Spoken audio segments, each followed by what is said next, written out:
Good day there once again, viewers. This is your mate Kamikaze78 here, coming to you guys with some more Planetside 2 content. Today guys, we're going to be reviewing the NS-11A assault rifle available to the combat medics across Araxis. As we all know, nanite systems are all about maximizing profits off of the war, so this is going to be a weapon available to all empires and all players. Now, in addition to that, Rogue Planet Games have dished out a new redeemable code that everyone can use, PS2 Escalation, which you can use to claim the platinum version of this assault rifle for free. So I wanted to take some time to review this weapon to help out all of the newer players who might just be getting into the game and taking this thing for a spin for the first time as well. It's also worth noting that the PSA 02 Diamondback is a reskin of this weapon, so the review applies to it as well. Now, for those who are newer to the channel and have not seen a weapon review from me in the past, we will go over some statistics of the weapon, followed by some weapon-specific strategy, and then go over your attachment options that you should be looking to take with you into battle. But before we do all of that, we are going to do a quick TLDR of the weapon review for those who don't have the time to sit through a 10-minute plus review for a gun in a video game. So let's get into it. The NS-11A. Well, what a workhorse this thing is. This was one of the very first weapons that graced our undeserving grasps in the early stages of the game. Hell, if memory serves me correctly, this was the only NS weapon in the game at launch, but don't quote me on that, I could be wrong. Either way, this has been a long-time favourite of the community for many reasons, primarily due to how adaptable and easy to use it actually is. The weapon features an incredibly accurate and reliable recoil pattern that rarely sees you lose track of your target under sustained fire, and hey, if you do find yourself losing your target under sustained fire, then bursting this thing is extremely easy to do. In addition to that, the reload time on the weapon is extremely quick. Like, downtime between magazines is minimal, which allows for you to really press as a frontline medic without the risk of ammunition being your downfall, something that happens on a fair few assault rifles. Where the weapon does sacrifice is in its damage profile, so with that in mind, making use of its accuracy here is key to score critical headshots. But I promise you that if you actually make use of that accuracy, you will even have a chance to out DPS pesky heavy assaults with chain headshots, which is, I think, what makes this weapon an amazing tool for new players. It's forgiving, but at the same time, it teaches you the importance of scoring headshots in a way that doesn't brutalize your fire rate, accuracy, or damage output. A lot of the faction-specific weapons have got downfalls that are on a much more eccentric scale. This weapon is a jack of all trades, and that makes it very easy to learn the game with. As we do go down the stats here in this video, a lot of people who are more in tune with the Planetside 2 weapon ecosystem will see plenty of middle ground stats, which really makes this just, again, that solid jack of all trades weapon like I said earlier. Anyway, let's just say you want the juiciest stuff, the statistics, the numbers. Let's get into it all. Starting off with the damage output here. Now, the NS-11A sports a maximum damage of 143 at the 10 meter mark, dropping out to a total minimum damage of 125 at the 65 meter mark, meaning that we are only dropping one tier of damage, making for a more consistent impact across all ranges you'll possibly find yourself engaging in. The damage sees the weapon sport a 7-shot kill at the 10 meter mark, followed up by an 8-shot kill out at the 65 meter mark. So when we combine the damage output with a rate of fire of 652 rounds per minute, or 10.86 rounds per second, we can find ourselves with a theoretical time to kill of 0.56 seconds at the 10 meter mark and 0.65 seconds at the 65 meter mark. This is all assuming that all rounds hit your target in the chest area with no damage modifiers in play, and with the muzzle velocity not being a factor here. And it's very theoretical, as I said before.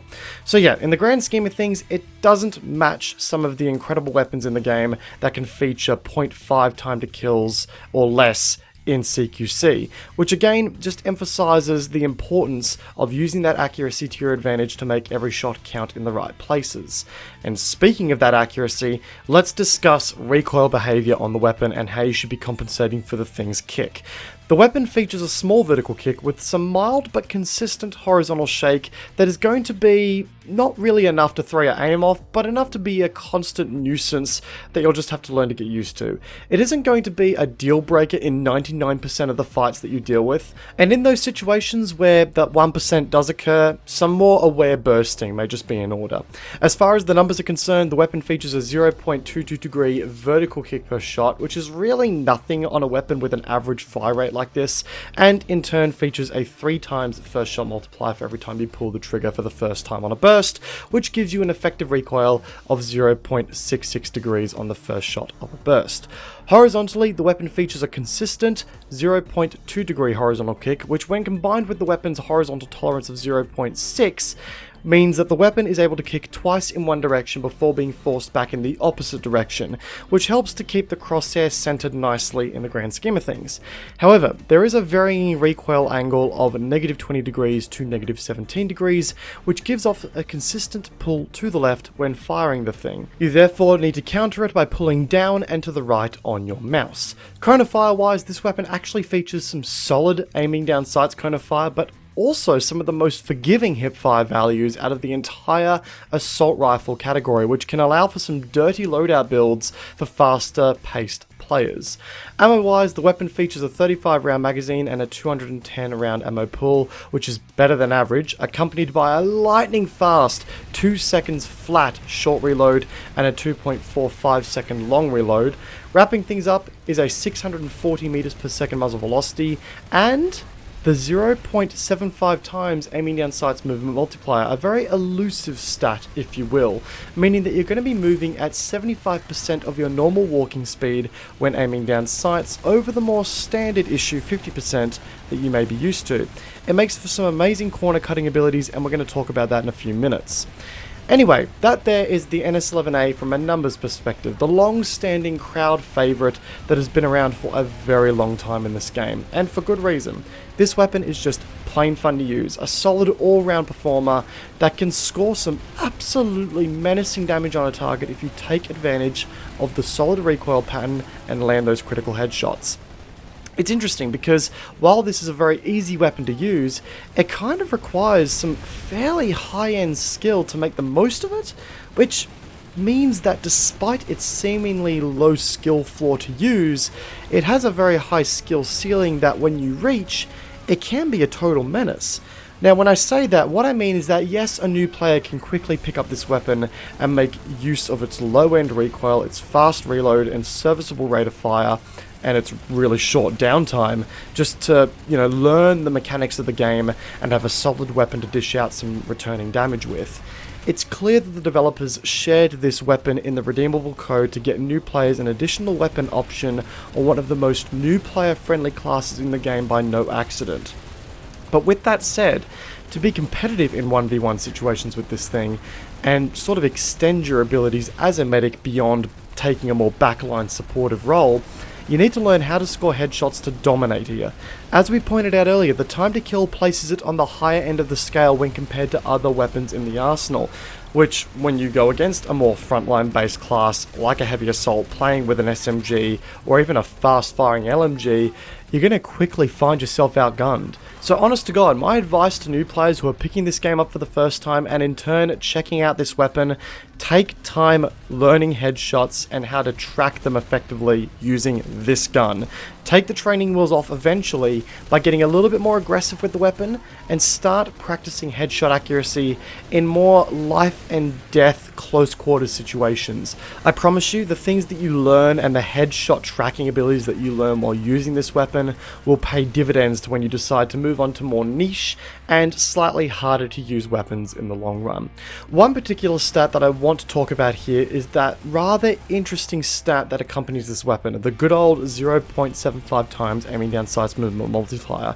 This stat is normally reserved for SMGs, shotguns and some carbines, but most NS weaponry, including our trusty old AR here, also have the stat as well, which allows for you to move while aiming down sights faster than normal, as we said before. Now, how does this translate to actual use? Well, it means that you can corner cut slightly faster, giving you the best possible chance to be ready to engage any pesky enemy that happens to be, hiding in a point room at the back corner or jump out from around a corner in front of you. So, with that in mind, how do you make use of this? Well, instead of jumping into a room or sprinting into a room and trying to flick your aim to your target, practice a more methodical approach with the weapon. The ADS multiplier, and once again the weapon's focus on your ability to score headshots, demands that you use the multiplier to make more calculated moves into rooms. If someone comes sprinting out from a corner at you or is sitting at the very back end of a room, sitting there with aiming down sights, you need to have every single chance to out DPS them using your accuracy over your ability to flick to their head and try and get some hipfire shots. So in saying that, make use of this ADS movement speed and use it as a practicing method to corner cut buildings properly in Planetside 2. It's another sort of training wheel that this weapon has up its sleeve for those newer players. And again, another really good reason why it's become a more accessible weapon through this code that the Planetside 2 developers have handed out. And lastly, the good old reload time. This is a big plus in the weapon's favor as well and ensures that you have every chance to get back into the fight as fast as possible. And with that, you don't really need to run the risk of reloading after every kill unless you dump a lot of rounds into a kill.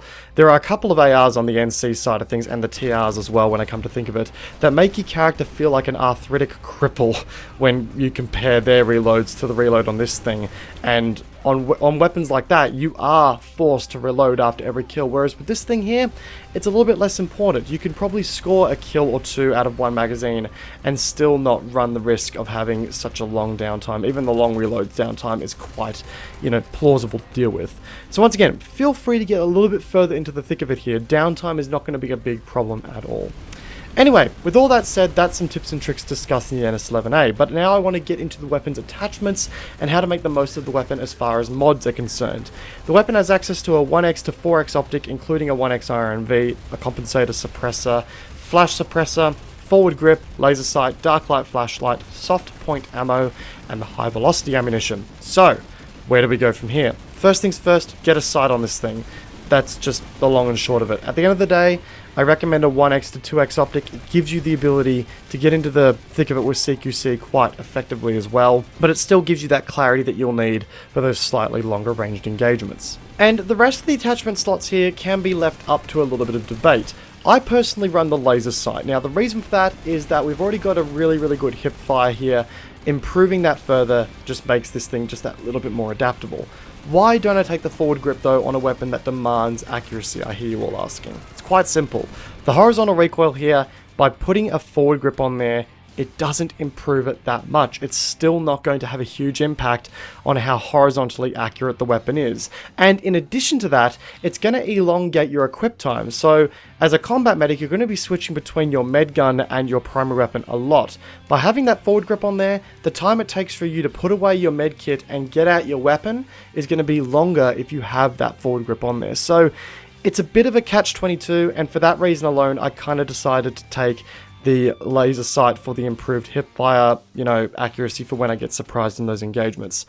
A compensator, again, it's not really that huge a help. At the end of the day, it does improve your vertical recoil and makes this thing a true laser beam, but the recoil here is so low as it is that it doesn't really become make or break. A suppressor I found actually was really fun with this thing. In CQC environments especially, there were many occasions where I could get a flank on someone and it just worked really well. Now, in those engagements where you are going to be fighting at longer distances, try taking the compensator instead just to help out with that, long range accuracy and also for not nullifying your muzzle velocity, but just something to consider.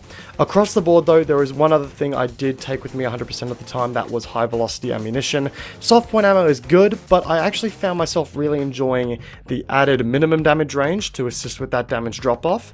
It also really improved on the muzzle velocity side of things and just sort of helped with moving targets at range, which I think paid dividends in the long run. Anyway guys, that concludes today's weapon review discussing the NS-11A. I am really happy that all the new players coming into the game have recently had a chance to pick this thing up and make the most of it. It's one of the best weapons in the game for learning the game, and when you get used to it and you start to learn the better accuracy with it, you can absolutely go to work and have a grand old time with it. So guys, if you enjoyed today's weapon review, a backhanding of the like button would be greatly appreciated, and if you find yourself new to the channel, consider backhanding the subscribe button whilst you're at it. I would really appreciate it as well. If you guys are long-term supporters of the channel, consider joining the channel membership. It really helps me out as well, but I can also understand that with the whole coronavirus thing, there's a lot of question marks above people's incomes, so only do it, please guys, if you actually feel comfortable in doing so. Don't feel pressured. Once again guys, hope you enjoyed today's video. Peace out, and I can't wait to see you guys all in the next one. Take care guys, have a good one.